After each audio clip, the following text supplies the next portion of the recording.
Assalamualaikum warahmatullahi wabarakatuh. Rahayu, Sagung Dumadi. Kembali lagi di channel Babat Nusantara. Pada kesempatan kali ini, saya akan menceritakan sejarah ramalan Nabi Sin tentang Sundelai Nusantara. Tidak usah berlama-lama lagi, mari kita masuk ke ceritanya.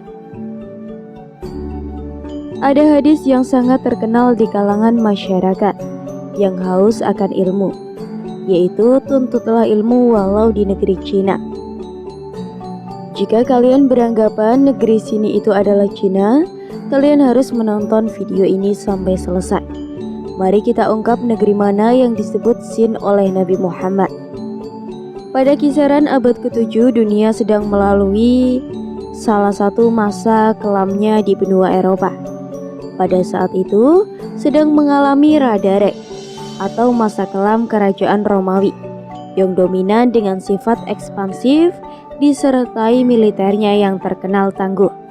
Sedang mengalami turbulensi yang diakibatkan oleh korupsinya pemerintahan dan tersandra oleh pemberontakan domestik di belahan bumi lainnya, yakni benua Amerika. Suku-suku Indian juga saling bersaing menghancurkan sesamanya demi dapat diakui eksistensinya, sedangkan di benua hitam Afrika dan Jazirah Arab pada masa itu masih terbelangkah dengan suku-suku nomaden yang berpindah-pindah tempat mengikuti hembusan angin jauh di sudut selatan bumi, yaitu benua Australia dihuni oleh suku asli Arbogini yang berbudaya primitif di Asia.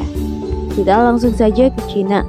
Tidak perlu disangsikan lagi bagaimana pada tempat tempo itu sedangkan berkecamuk perang saudara besar-besaran di antara 5 dinasti, yaitu Sun Chen, Jianjin, dan Tan Perang. Perang ini telah memporak-porandakan seluruh dimensi dalam aspek kehidupan bermasyarakat. Hadis Nabi yang menganjurkan tuntutlah ilmu walau di negeri Cina bertujuan agar menjadikan negeri itu sebagai suri tauladan. Jadi, dari banyaknya negeri yang disebutkan tadi, adakah sekiranya yang patut dijadikan contoh suri tauladan? Dalam Sanskerta kuno ada kata Sin yang memiliki arti negeri berperadaban. Maju hadis di sini disebabkan oleh Nabi Muhammad. Pada masa kenabian beliau, gimana kondisi di muka bumi ini, sedangkan dirundung oleh demoralisasi secara masif yang bersifat jahiliyah yang dapat berakhir kepada kemunduran bahkan kehancuran peradaban kemanusiaan itu sendiri. Sudah sepatutnya beliau akan mereferensikan umat manusia untuk mengambil ilmu dari negeri yang maju dan layak dijadikan uswatun hasanah atau contoh kebaikan syahdan. Ada sebuah negeri yang memiliki kriteria gemaripah loh Jinawe, yang dimaksud di mana di iklim tropis dan persahabatan dilindungi oleh langit biru nan ceria yang dihiasi oleh banyak makhluk indah berwarna-warni, berterbangan dan dilengkapi oleh dataran dan hijau subur kaya hayati maupun nabati, disertai terbentang luasnya lautan dan biru penuh isi. Itulah negeri yang merupakan keping surga yang jatuh serta mendarat, mendapat berkah dari langit maupun bumi. Dan disitulah negeri Sin berada menelaah jabaran kondisi di bumi yang berkontradiksi dengan saat itu dinamakan sekiranya alam negeri Sin yang bisa kita ambil ilmunya. Jawabannya adalah di ujung India bagian timur. Di sanalah tempat sebuah wilayah yang kita kenal sekarang dengan sebutan Nusantara. Pada era tersebut, Nusantara didominasi oleh sebuah kerajaan besar yang mendunia, yang apabila disebutkan namanya niscaya akan menggetarkan hati lawan maupun kawan, elok dan permen dirinya, tapi jangan sekali-kali meremehkan serentak para kesatrianya. Akan meluluhkan takkan para musuh julukan lumbung pangan. Dunia digelarkan karena pencapaian kak barangnya dalam swasmada pangan dengan disertai masyarakatnya yang taat hukum, berpendapat, berperadaban, maju tertata dalam bernegara dan sudah tentunya sebagai penguasa maritim. Dunia kerajaan ini terkenal dengan sebuah kerajaan Sriwijaya dan era keemasan wilayah negeri sini, dilanjutkan oleh kerajaan Majapahit yang tidak kalah dahsyatnya. Belum lagi jika kita bicarakan masa-masa jauh sebelum kemasan. Kedua kerajaan itu bila kita perhatikan dengan seksama di relief-relief yang terdapat di candi-candi yang ada di Nusantara, terpahat jelas bahwa peradaban leluhur kita semua adalah sangat tinggi. Manusia dari seluruh penjuru dunia datang untuk belajar, tunduk kepada nenek moyang kita. Secara peradaban bangsa kita lebih tua dan jauh lebih maju dari peradaban manapun di dunia. Buktinya, gunung tua dan jauh lebih maju dari peradaban manapun di dunia.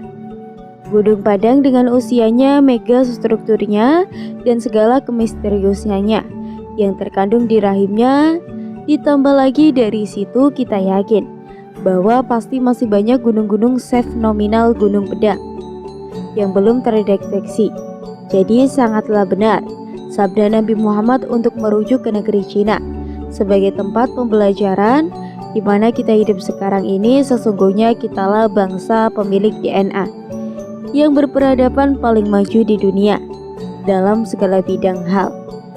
Hal inilah yang sangat ditakuti oleh bangsa lain, yakni apabila bangsa Indonesia terbangun dan tersandar atas jati diri yang sesungguhnya.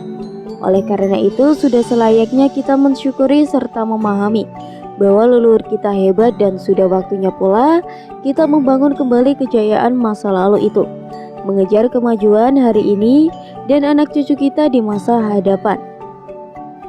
Seorang budayawan dan ulama bernama Nurkholis Majid mencatat ada indikasi bahwa sejak zaman Nabi Sulaiman, Arab sudah mengimpor kapur untuk dibuat minuman tonik dari Barus, yaitu dari orang-orang Melayu di wilayah Sumatera, sehingga hal itu menjadi perumpamaan kehidupan surgawi yang diabadikan dalam Al-Quran dengan kalimat kapur. Sungguh orang-orang yang berbuat kebajikan akan minum dari gelas berisi minuman yang campurannya adalah air kover. Ada sebuah ayat dalam Al-Quran yang cukup menarik dalam surat Al-A'raf ayat 96. Difirmankan, jika para penduduk desa beriman dan bertakwa, niscaya Allah akan membukakan keberkahan dari langit dan bumi. Sepertinya ayat ini tidak ditunjukkan kepada orang-orang Arab yang waktu itu menjadi pendengar Nabi. Memang benar, Al-Quran itu bagi seluruh umat manusia. Tetapi ayat ini secara khusus sedang membicarakan suatu kaum tertentu, suatu bangsa yang telah mengenal peradaban yang tinggi, yang telah berbudaya, yang mengenal suatu sistem pemerintahan yang telah tertata. Menurut Kiai Haji Maimun Zubair, yang mendapatkan penekanan di ayat tersebut adalah akhlak Qura, yang artinya para penduduk desa. Kita lihat penduduk desa atau negara ini banyak sekali di Indonesia. Saat ini desa di Indonesia saja sudah mencapai ribuan jumlahnya. Bagaimana dengan di Jazirah Arab? Saat itu menurut Kiai Sepuh itu dalam ceramahnya pada puncak hal pesantren Buntet Cirebon, mengatakan di Arab tidak ada desa, adanya adalah suku Badui yang hidupnya seperti tawon. Kalau kepala sukunya pindah, mereka ikut pindah. Makanya ayat ini untuk Indonesia jadi jelas pengertian desa yang menetapkan diri selamanya di suatu wilayah. Hukum tidak sama dengan nomaden. Sebuah desa dalam sistem pemerintahan Indonesia adalah tatanan kemasyarakatan yang diberi kewenangan mengatur dirinya sendiri sesuai budaya setempat. Berbeda dengan kelurahan. Sebuah kelurahan tidak mengatur dirinya sendiri. Ia setidaknya tidak mengikat hukum pada tradisi dan adat istiadat yang ketat. Seperti pada sebuah desa, misalnya di Cirebon, kepala desa lazim disebut ia bukan seorang pegawai negeri, tapi yang dituakan, yang dihormati dan dinobatkan oleh warganya. Berbeda dengan kelurahan, seorang lurah diangkat oleh pemerintahan yang lebih tinggi. Ia seorang pegawai negeri nomaden. Itu pola hidupnya berpindah-pindah, tidak menetap di suatu tempat. Jadi budaya yang mapan tidak bisa tercipta dalam hidup nomaden. Seperti ini hukum yang berlaku. masih sangat sederhana. Seringkali kepala suku memerintah secara sewenang-wenang dan despotik. Al-Azhar, nomaden itu boleh dibilang pola hidup yang masih primitif. Bila dinilai orang modern saat ini, nampaknya baginda Nabi memiliki versi yang jauh sekali. Seolah-olah Nabi ingin menyampaikan pesan kepada pengikutnya yang nomaden itu. Suatu ketika mereka harus mampu memiliki sistem pemerintahan yang tertata, yang beradab, dan yang berbudaya, yaitu masyarakat desa, masyarakat berbudaya yang beriman dan bertakwa, yang akan dibukakan keberkahan dari langit dan bumi. Seperti disebut dalam ayat Al-Quran, kriteria desa seperti itu di bumi Nusantara, yang masuk peradaban besar Sin. Kenapa? Karena Nabi sendiri bersabda, belajarlah sampai ke negeri Cina. Amat logis Nabi akan mengajukan orang belajar ke negeri-negeri yang maju, yang pantas dijadikan teladan. Mungkin dalam pandangan Nabi, negeri Sion adalah negeri yang mendapat berkah dari langit dan bumi, sehingga pantas dicontoh oleh para pengikutnya di kala barat, masih hidup di goa-goa di kala Arab, masih bermukim di tenda-tenda. Bangsa kita sudah mengekspor rempah-rempahnya dengan maskapai sendiri ke Afrika dan tempat-tempat lainnya di belahan dunia. Ada hadis dari Aisyah saat haji, perpisahan tahlul dan ikhram. Tubuh Nabi diolesi Zuhra atau bedak wangi dari Said. Di sini Nabi tidak semata-mata menggunakan tema atau kata akhlak. Kuro jika beliau belum pernah melihat rupa desa atau negeri sebelumnya, mungkin saat berdagang semasa muda. Nabi pernah singgah di desa-desa di wilayah peradaban Sin. Nabi ingin mewujudkan masyarakat madani atau dengan kata lain, penguatan masyarakat sipil, seperti yang pernah beliau saksikan di negeri Syam. Selama perjalanan perdagangan, saya yakin ayat dalam surat Al-A'raf ini relevan dengan bangsa Indonesia sejak turunnya yang pertama kali hingga sekarang, terutama bagi orang-orang awam di grassroots yang hidup di desa-desa sekarang. Yang penting adalah desanya kunci keberkahan, adalah desa, dan desa tidak lepas dari kehidupan budaya. Desa adalah cagar budaya harta. Setiap desa ini adalah punya adat istiadat dan tradisi yang khas. Walaupun mirip-mirip ini karena masih dalam lautan budaya Nusantara. Budaya bangsa kita adalah suka hidup dalam damai, hidup rukun, dan apresiatif terhadap perbedaan. Sedangkan kekerasan bukanlah budaya kita.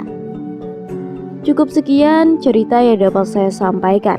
Semoga bermanfaat bagi kalian semua.